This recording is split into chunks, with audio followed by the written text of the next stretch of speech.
ಜೀವನ ಮಾಡಿದ್ರೆ ಯೋಬನಾಗಿ ಬದುಕು, ಜೀವನ ಮಾಡು. ಒಳ್ಳೆ ಮನಸ್ಸಿದ್ರೆ ಯೋಬನಾಗಿ ಇರಲಿ, ಒಳ್ಳೆ ಮನಸ್ಸು. ಭಯಭಕ್ತಿ ಇರಲಿ. ಯೋಬನಲ್ಲಿ ಭಯಭಕ್ತಿ ಇತ್ತು. ಅಷ್ಟೆಲ್ಲ ಇದ್ರು ಕೂಡ, ಸಾವಿರಾರು ಕುರಿಗಳಿದ್ರೆ, 500 ಕತ್ತೆಗಳು ಇದ್ರು ಕೂಡ,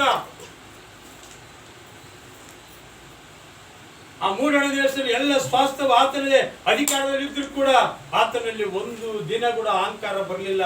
ಒಂದು ದಿನ ಕೂಡ ಆತನು ನಾನಿ ಎಂಬ ಒಂದು ಸತ್ತು ತೋರಿಸಿಕೊಳ್ಳಿಲ್ಲ.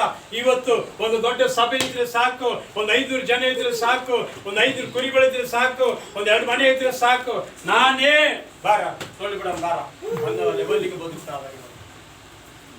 ನಾನೇ ಬರ ಅನ್ನೋ ರೇಂಜಿಗೆ ಬದುಕ್ತಾ ಇದ್ದಾರೆ ಇವತ್ತು ಜನ. ಇಷ್ಟೊಂದು ಇದ್ರೂ ಕೂಡ ಯೋಬನು ಒಂದು ದಿನ ಆತನು ತಲೆ ಎತ್ತಿ ಮಾತನಾಡಲಿಲ್ಲ. ಒಂದು ದಿನ ಕೂಡ ಅಹಂಕಾರದಿಂದ ಮಾತನಾಡಲಿಲ್ಲ. ಒಂದು ದಿನ ಗೌರವಿನಿಂದ ಮಾತಾಡಲಿಲ್ಲ.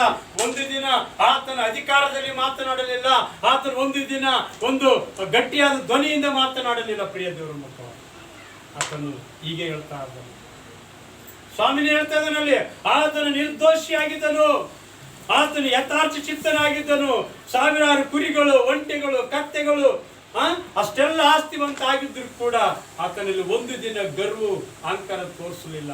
ಇವತ್ತು ನಾವು ಸ್ವಲ್ಪ ಇದ್ರೆ ಸಾಕು, ಇದಕ್ಕಿಂತ ಸ್ವಲ್ಪ ಜನರು ಜಾಸ್ತಿ ಬಂದ್ರೆ ಸಾಕು, ನಾನೇ ದೊಡ್ಡ ಹೀರೋ ಅನ್ನೋ ತರ ಬಿಲ್ಡಪ್ ಕೊಡ್ತೀವಿ. ಒಂದು ಚರ್ಚ್ ಮನೆ ಕಟ್ಟಿಕೊಂಡ್ಬಿಟ್ರೆ ಸಾಕು, ನನ್ನಂತ ಶ್ರೀಮಂತ, ನನ್ನಂತ ಪಾಸ್ಟರ್ ಯಾರು ಇಲ್ಲ ಅನ್ನೋ ರೀತಿಯಲ್ಲಿ ನಾವು ಬದುಕ್ತೀವಿ. ಪ್ರಿಯದವರು, ವಿಶ್ವಾಸಿಗಳಿಗೆ 1-2 ಮನೆ ಕಟ್ಟಿಕೊಂಡ್ಬಿಟ್ರೆ ಸಾಕು, ಪಾಸ್ಟರ್ ಏನ್ ನಿಂದ ಕತೆ ಹೇಳು ಬಾ ಗೊತ್ತೇ ಇಲ್ಲ ಅಂತ.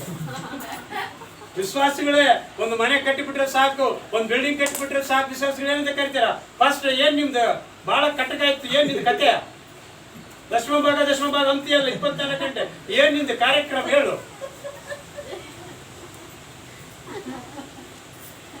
2-3 ಮನೆ ಕಟ್ಟಿದ್ರೆ ಸಾಕು, ಒಂದು ಬೈಕ್ ತಗೊಂಡ್ರೆ ಸಾಕು, ಒಂದು ಕಾರ್ ತಗೊಂಡ್ರೆ ಸಾಕು, ಆ ಲೆವೆಲ್ಗೆ ವಿಶ್ವಾಸಗಳು ಬದುಕ್ತಾರೆ. ಈ ಲೆವೆಲ್ದಾಗ ಇದು ಇವ್ರಿಗಿಂತ ಟಾಪ್ ಲೆವೆಲ್ ಸೇವಕರು ಬದುಕ್ತಾರೆ. ಆದ್ರೆ ಯೋಬನು ಇವರೆಲ್ಲರಿಗಿಂತಲೂ ಉನ್ನತವಾಗಿದ್ದಾನೆ. ಆದ್ರೆ ಒಂದು ದಿನ ಕೂಡ ಆತನಲ್ಲಿ ಒಂದು ಕಲ್ಮಶ, ತಪ್ಪು ಕಾಣಿಸ್ಲಿಲ್ಲ ಅಂತ. ಪ್ರಿಯದವರು, ಎಷ್ಟರ ಮಟ್ಟಿಗೆ ಯೋಬನು ಬದುಕಿರ್ಬೋದು ಯೋಚನೆ ಮಾಡಿ.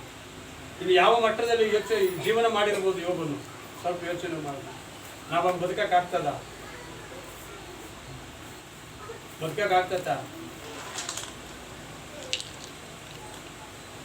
ಗಮನಿಸುತ್ತೇವೆ. ಈ ಲೋಕದ ಐಶ್ವರ್ಯ ಮುಖ್ಯವಲ್ಲ, ಈ ಲೋಕದ ಹಣವು ಮುಖ್ಯವಲ್ಲ, ಈ ಲೋಕದ ಬಿಲ್ಡಿಂಗ್ಗಳು ಮುಖ್ಯವಲ್ಲ, ಈ ಲೋಕದ ಕಾರು ಬಂಗಲೆಗಳು ಮುಖ್ಯವಲ್ಲ.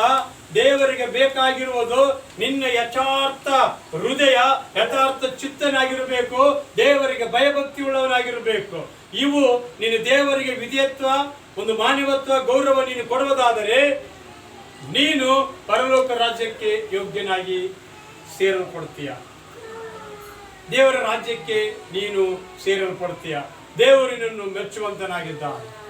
ನಿನ್ನ ಐಶ್ವರ್ಯ ದೇವರಿಗೆ ಇಷ್ಟ ಆಗೋದಿಲ್ಲ, ನಿನ್ನ ಕಾರು ಬಂಗಲೆಗಳು ದೇವರಿಗೆ ಇಷ್ಟವಲ್ಲ, ನಿನ್ನ ಕೋಟಿ ಪತ್ತಲಗಳು ನಿನಗೆ ಇದಾವಂದ್ರೆ ಕೂಡ ದೇವರು ಅದನ್ನು ಕೇಳೋದಿಲ್ಲ. ದೇವರಿಗೆ ಕೇಳೋದು ಒಂದೇ, ನಿನ್ನ ಯಥಾರ್ಥ ಹೃದಯ, ನಿನ್ನ ಯಥಾರ್ಥ ಆಲೋಚನೆಗಳು, ಕಲ್ಮಶದ ಹೃದಯವನ್ನು ದೇವರಿಗೆ ಕೇಳುವಂತನಾಗಿದ್ದ. ಹಾಗಾದ್ರೆ ದೇವರ ಮಕ್ಕಳೇ, ಎಷ್ಟು ಜನ ಇವತ್ತು ಆ ರೀತಿ ಬದುಕಲಿಕ್ಕೆ ನೀವು ಇಷ್ಟಪಡ್ತೀರಾ? ಒಂದು ವೇಳೆ ಇಲ್ಲಿವರೆಗೂ ನೀವು ಬದುಕಿಲ್ಲ, ಇಲ್ಲಿವರೆಗೂ ನಾವು ಆ ರೀತಿ ನಡ್ಕೊಂಡಿಲ್ಲ,